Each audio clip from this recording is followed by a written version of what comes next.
Mic test, ate test, tita test. Sound check, 1, 2, 3. Okay. Good morning mga kawanabis. Andito po tayo ngayon sa #1 talk show. Ay, wala.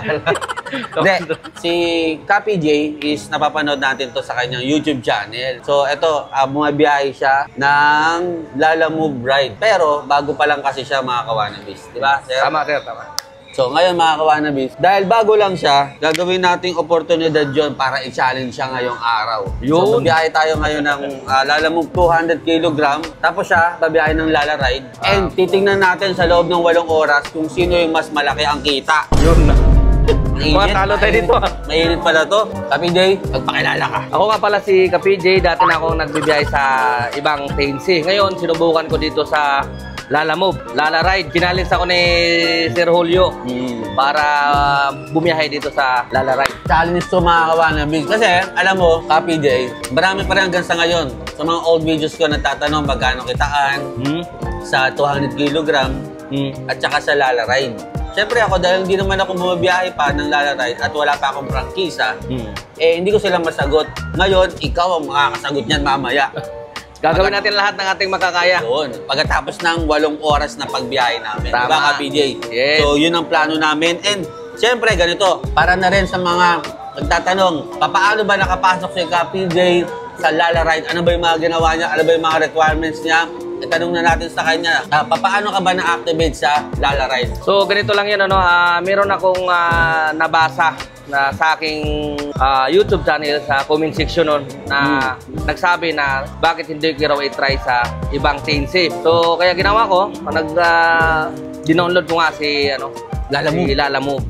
Tapos yun, magpapasa ka ng mga requirements. So, nang una, bago ako makapasok bilang Lala Ride, dadaan ka muna sa delivery. Pagkatapos yun, kung gusto nyong mag-upgrade para magiging Lala Ride. So, tao ang isasakay, hindi na mga...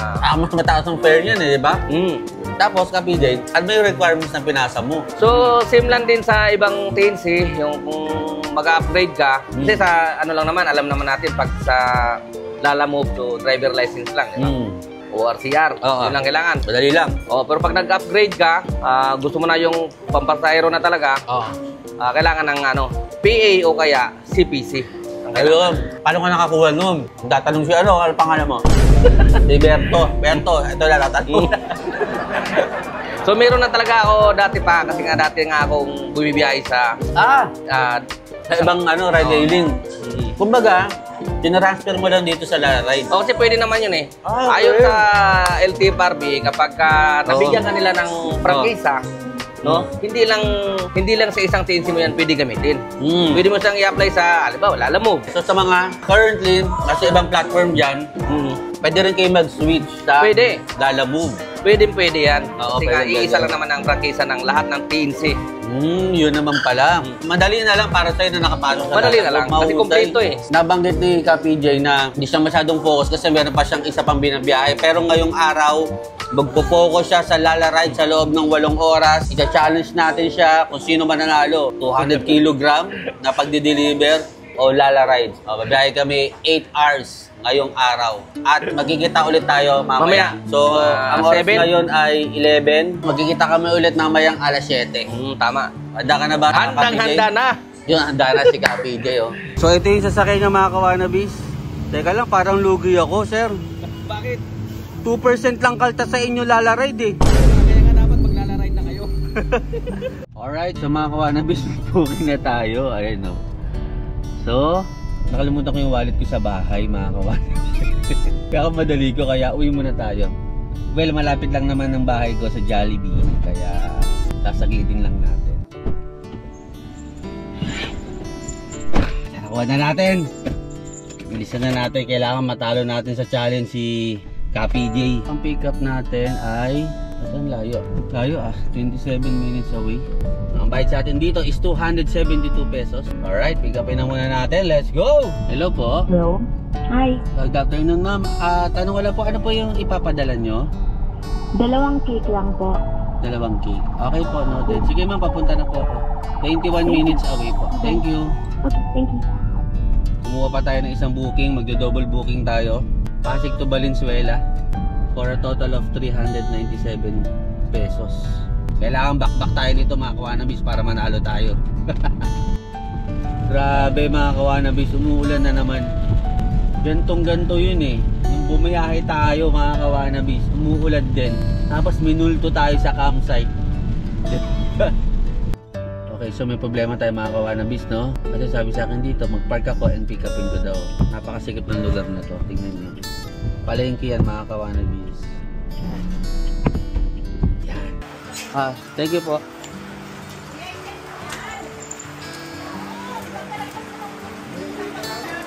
Wala po eh. Sige po. Good. Wala na mga kawanabis. Mabutan na tayo ng ulan, no? Sinubukan na natin umalis, oh. Sinubukan natin bumaba. Hindi talaga natin makontak.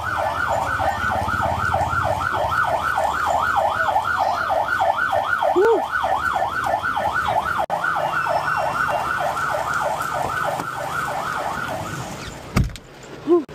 Wala talaga.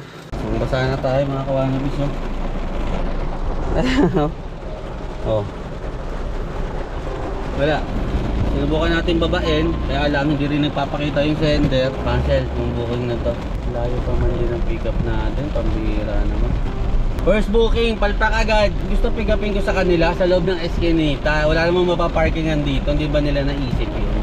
Akala yata nila motor yung binuking. Sayang yung oras at saka gas natin dun mga kawanabis. So, pick upin na lang natin tong isang booking natin papuntang Valenzuela. Buti na lang may inaksip pa tayo isa kanina. Minsan talaga susubukin yung pasensya mo eh. Itong mga customer nila, alam mo, susubukin talaga mga kawanabis. Baha, oh. Baha yarn. Alright mga kawanabis, nakalimutan natin magpagas. Papagas muna tayo. Empty na kasi tayo. 1,000. Oo, unleaded. Hindi, extreme na lang. 1,000 na? Oo, extreme na lang. Sosodin pa lang po ba yan? Hindi na po. Patapos na po. Oo, balik mo na nagsusod yan. Siya lang po yun. Baka may ilalagay pa po. Yung payment mo ma'am? Gcash ko na lang po sir. Okay. Ako na lang. I-send ko yung... Same number. Same number. Apo, thank you. I-send ko na lang pala lang. Apo, salamat.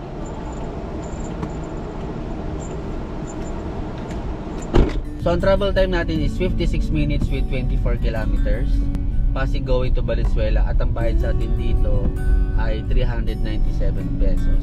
Ang daming oras na nasayang sa atin. Ganda leche-leche talaga tayo dun sa first booking natin kanina. Siguro kung sa ibang driver, mawawalan ka ng gana eh. Pero syempre, tuloy-tuloy lang yung biyahe natin. At saka, meron tayong challenge na tinatapos ngayon. No? Alright, deliver naman natin to. Let's go! Dahil sa pag-uulan, sobrang na-traffic tayo as in malala mga kawanabis. Ito, inabot na tayo ng alas 2.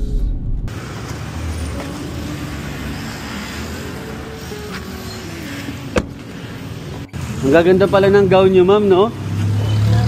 Ikaw rin nagsosot yan ma'am? Ano po? Tinatahi talaga para... Tinatahi talaga. Ayan po. Kaya nyo madam? Salamat ma'am. Alright, so na-drop off na natin mga kawanabis. Nagugutom ako.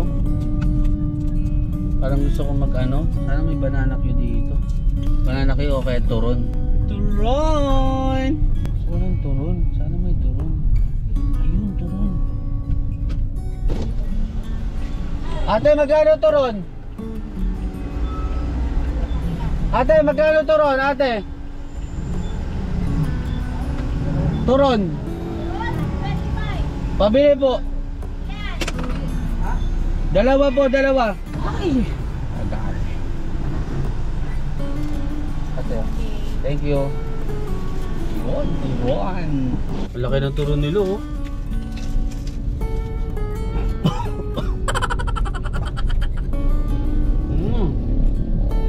Sarap.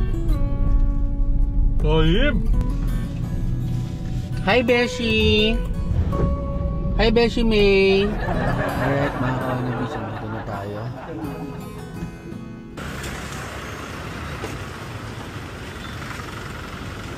Mabigat pala to.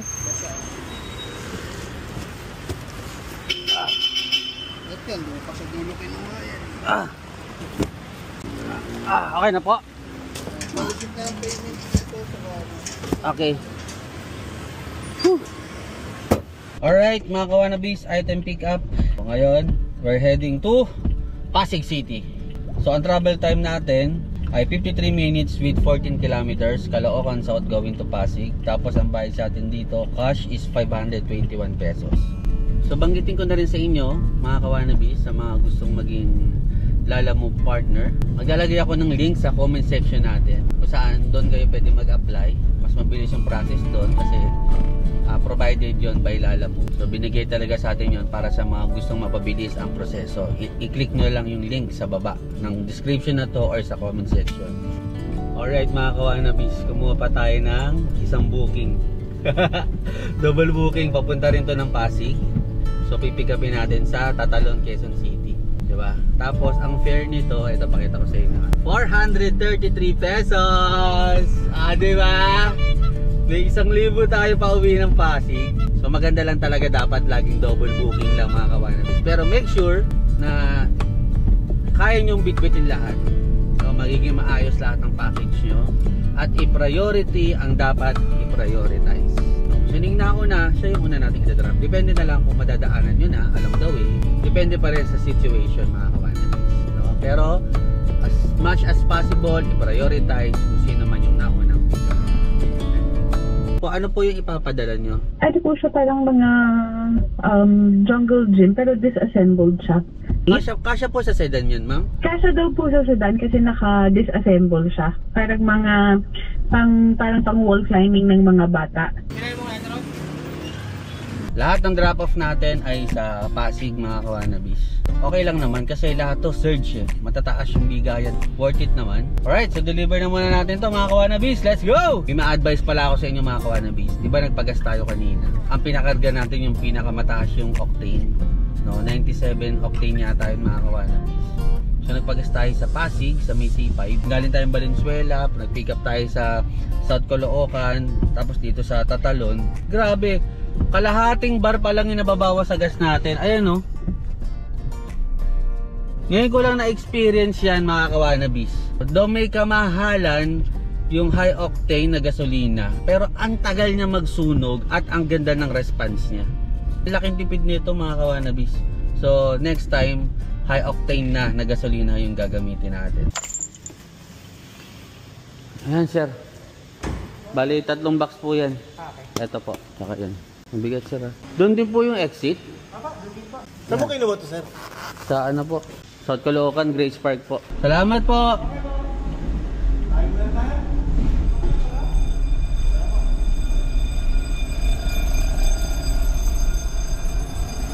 Grabe. Yung isang drop-off natin mga kawanabis, 1.2 kilometers away lang. Ayan o, 7 minutes away. Dito po.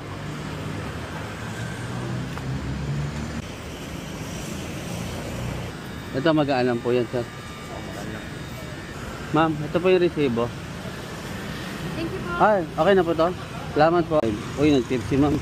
Alright, bawi na yung pinanggas natin. Tapos meron din tayo kinita kanina papunta ng Valenzuela, which is 400 plus din.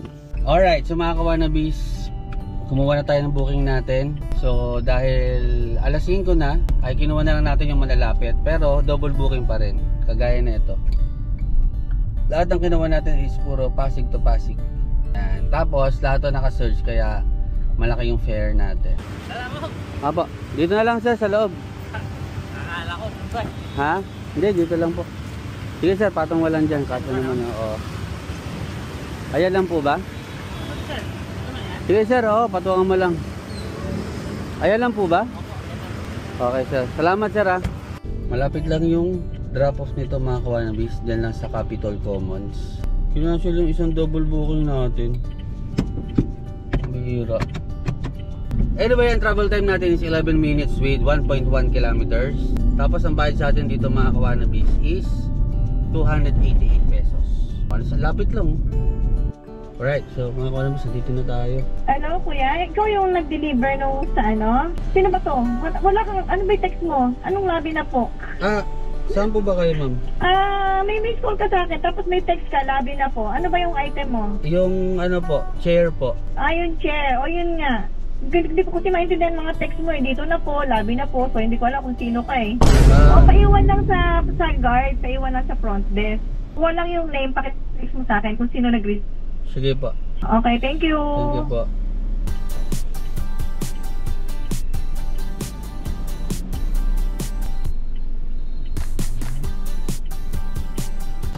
Ayan, oh. So, na-drop off na natin. Alright, so mga Kawanabis, meron tayong another booking. So, pick up lang natin 14 minutes away. Medyo malayo-layo. Pasig going to Mandaluyong. 1 oras at kalahati pa bago matapos yung challenge natin kay PJ, no? Sana makarami pa tayo, no? Pero kahit hindi tayo nakarami ng booking ngayon dahil sobrang lalangan ng traffic. Pero tingnan nyo naman mga Kawanabis, isang bar pa lang yung nababawas sa gasolina natin mula dun sa 1,000 pinanggas natin. Ang computation ko rito, nasa 250 pesos pa lang yung gasoline expenses natin. Pero tingnan pa rin natin mamaya mga Kawanabis. Alright, let's go. Alright mga Kawanabis, so ang swerte natin mga Kawanabis, nakakuha tayo ng double booking tapos parehas ng pick up location, Pasig, tsaka yung isa Pasig din. Tapos same ng address ng pick up location. Ayun o, CW Home Depot yung isa, ganun din, CW Home Depot, di ba? At parehas siya ng drop off location which is Mandaluyong. So ang mga fare natin, isang 263, isang 293. No, bali ang one way natin from Pasig papuntang Mandaluyong aabot ng almost 600 pesos. Malapit lang to mga Kawanabis.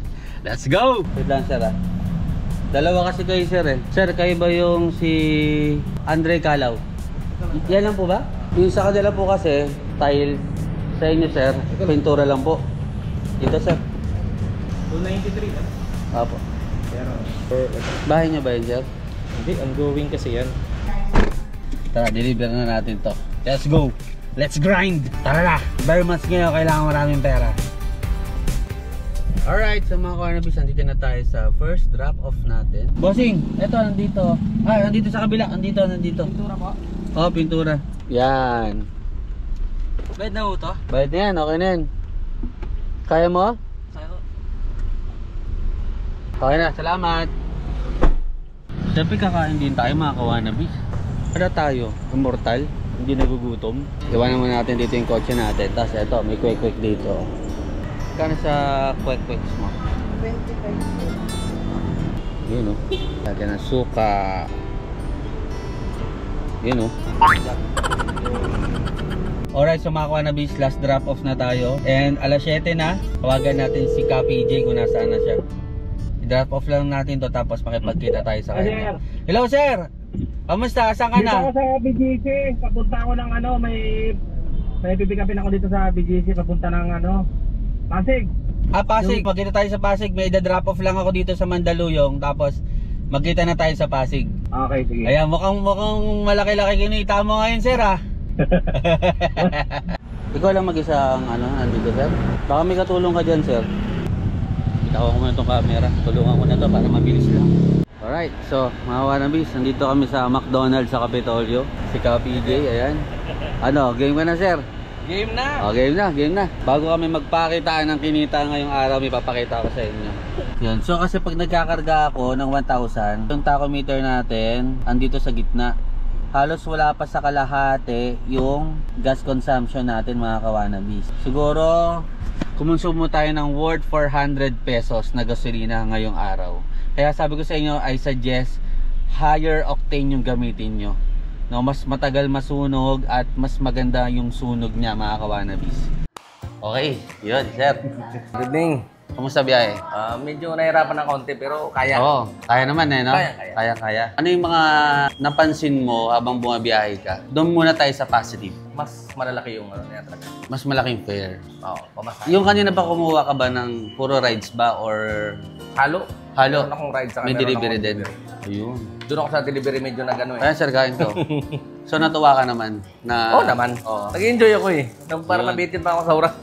Nabitin ka pa no? Kasi sabi ko 8 hours lang tayo no? Nabitin pa ako eh. Ano naman yung napansin mo na parang hindi naman lahat perfect, Pwede di ba? ba maging honest? Oo, no? Pwede banggitin natin para, maganda rin to pag-usapan natin para nagagawan din ng paraan ni Lalabog. Sana Ma-improve yung service. Kanina na-experience ko 2 beses eh. Okay.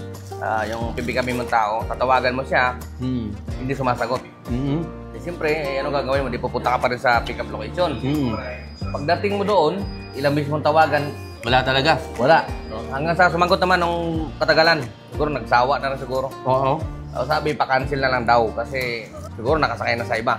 Kasi Ah, kanina pa raw okay. yung booking. Kanina pa raw yung siya nagbo-book. Kanina napanood yung mga kawanabis, di ba? Nakancelan din tayo. Ayaw din sumagot sa tawag natin, no? So, ganun talaga eh. May mga customer talaga, kaya hindi na to kontrolado ni Lalamove eh. Siguro, kumbaga, sabihin natin sa mga customer ni Lalamove, sa mga nakakapanood, na pag ganun po may booking kayo, make sure po na titignan nyo po yung cellphone nyo. Baka mamaya tumatawag yung rider nyo o yung driver nyo. Kasi sa amin po mga delivery driver, malaking abala po sa amin Totoo na yan. pupuntahan namin kayo tapos biglang cancel nyo na pala. No? Kumbaga, kailangan po natin ng communication para mas maayos po yung ano natin, mas maayos po yung ganitong sistema natin. Okay, eto na.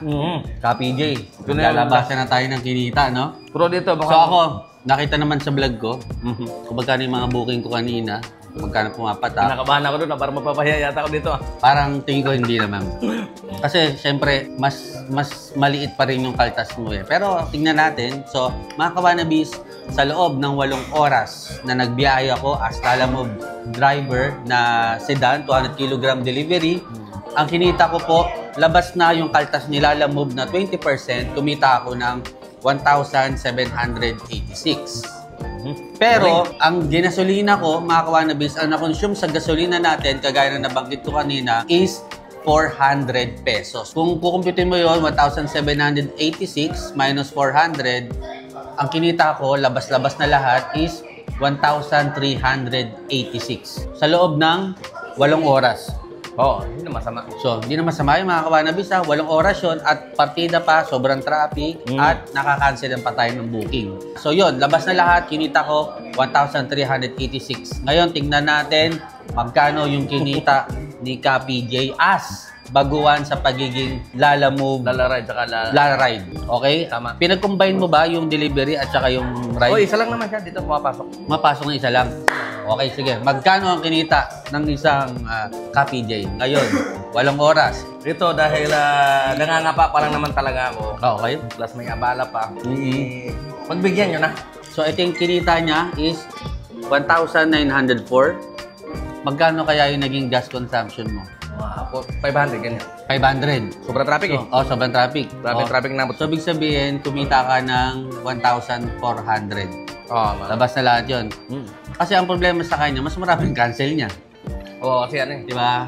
Saka hindi ko pa kasi alam yung mga yung mga double booking. Double Hindi booking. ko pa nagagawa yun eh. Pag yun pa natutunan ko yan. Yun ang nilaman ko sa kanya kasi puro nag-double booking ka kanina, hindi? Wala siyang double booking. Ito, mapapayo ko sa'yo, bro. Bilang ang technique talaga mga kawanabis sa akin na 200 kg, pinakamababa yan sa 4 wheels, ha. Kaya natin kumita ng ganun, ng mas malaki pa sana eh. Kasi 8 oras lang to eh. Pero kung masisipagan pa natin, syempre mas malaki. Ngayon, ang technique lang talaga is double booking or triple booking. Kanina sinubukan natin mag-triple booking. Talagang yung iba nagka-cancel eh. Lalo kapag matagal na. Pero yun lang talaga technique. Diskarte lang talaga, double booking. At siguro tatawagan mo muna si passenger. Yes. Hindi ko ba wala, mahihain ba tayo eh? Hindi naman tayo ganun napagod ngayong maghapon dahil 8 oras lang yung biyahe natin. Kapag ano yung mga gusto mong advice sa mga gusto rin pasukin yung ganitong larangan? Yun lang, tiyaga, sipag, determinasyon. No? At saka magdala kayo ng mahabang pasensya. Yun ang pinaka-importante yan. Kasi pag wala kayo niyan, wala kayong dala, sigurado masisira ang araw niya, biyahe niyo. Uwi ka, no? Siyempre, mababad trip ka rin. Gagawin mo, uwi ka na lang. Uwi ka na wala lang. na, sira na yung biyahe. May imbis na kumita ka, di ba? Kagaya kanina mga kawanabis, yung unang booking natin, yung nabasa ako ng ulan. Sirang-sira na yung araw ko nun. Na-cancel yun eh. Basang-basa ako. Lakas ng ulan, no? Lakas ng ulan. Sirang-sira yung, wala na. Pero, syempre, parang kung uuwi ka, wala kang mapapala. Diba? Oo, tama. Ngayon tinuloy natin, meron tayong 1,300 ngayon na malinis. Diba? Masama pa ba yun? Oo. Sa akin, ang advice ko lang siguro, huwag tayong mapili sa booking. Tama, yun naman talaga. Yun lang ginawa ko kanina, mga kawanabis. Pag may nakita ko nag-pop up at madadaanan ko naman, along the way, double booking para paldo-paldo. Yun lang ang technique niya. PJ, maraming salamat at thank you sa suporta. And yun, until next vlog ulit. Kaya kita-kits ulit mga kawanabis. Thank you so much and ride safe sa inyo. God bless. Kita-kits soon. Let's go. Alright.